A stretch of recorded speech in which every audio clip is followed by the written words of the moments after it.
ఆ పుణ్య పురుషుడి యొక్క జన్మాన్ని గురించి ఆయన ఎప్పుడు పుట్టాడో ఎందుకు రాయలేదండి?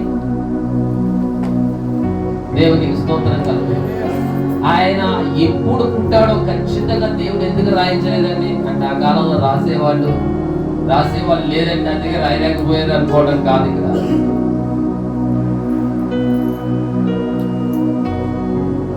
దావీదు పట్టణమందు నేడు రక్షకుడు మీ కొరకు పుట్టి ఉన్నాడని దేవుడు పరిశుద్ధాత్మ దేవుడు నేడు అనే మాట ప్రస్తావించాడు. అంటే నేడంటే నువ్వు ఎప్పుడు ఆ మాట పలుకుతావో ఆ రోజల్లా క్రిస్మస్ అని. దేవునికి స్తోత్రం కలుగు. దావీదు పట్టణమందు నేడు రక్షకుడు పుట్టి ఉన్నాడని పలికిన ప్రతి దినం కూడా క్రిస్మస్ అయింది. హల్లెలూయా. ఆయన నీ జీవితంలో ప్రతి దినం క్రిస్మస్ చేసుకోవడానికే దేవుడు నిన్ను రక్షించాడు. దేవునికి స్తోత్రం కలుగు. నిజ క్రైస్తవునికి ప్రతి దినము కూడా క్రిస్మస్ అయింది.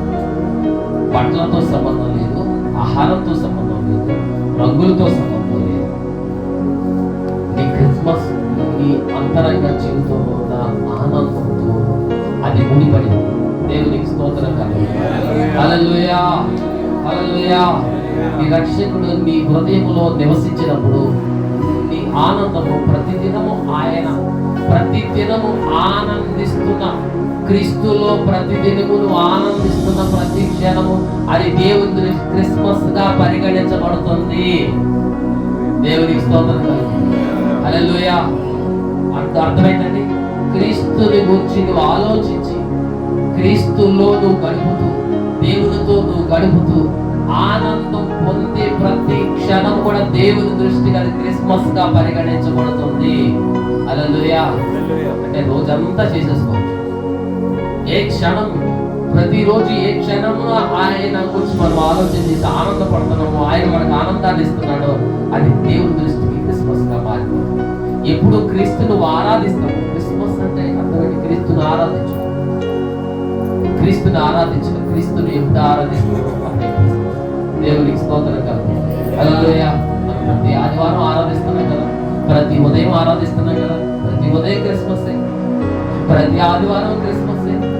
నువ్వు నువ్వు కొద్దిసేపు దేవుని సన్నిధిలో కూర్చోండి, నీ ఇంట్లో కూర్చోండి, నువ్వు ఆరాధిస్తున్నావు, అది క్రిస్మస్. ప్రతిరోజు నువ్వు కుటుంబ ప్రార్థన పెట్టుకుంటున్నావా, ప్రతిరోజు క్రిస్మస్.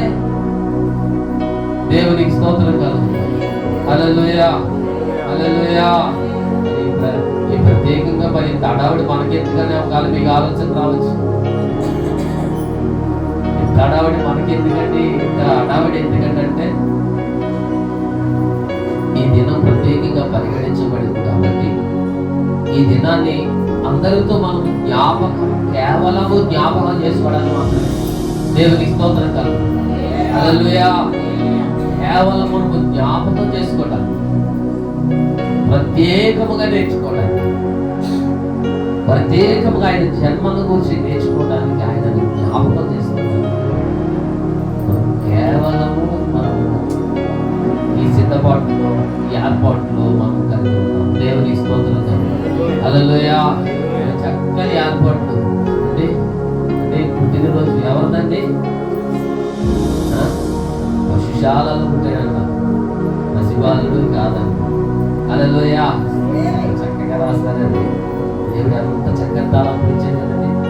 పరమాత్ముడు పసిబాలుడు జ్ఞానులకు కదా ఆయన ఆరాధించడానికి వచ్చారు. ఆయన పరమాత్ముడని ఆరాధించడానికి వచ్చారు. పసిబాలుడని ఈ రోజు మన కోరుకు కూడా ఆయన ప్రతి సంవత్సరం చిన్నపిల్లడే కాదు, ఆయన ప్రతి సంవత్సరం పసిబాలుడే కాదు, ఆయన ప్రతి సంవత్సరం మనకు పరమాత్ముడు.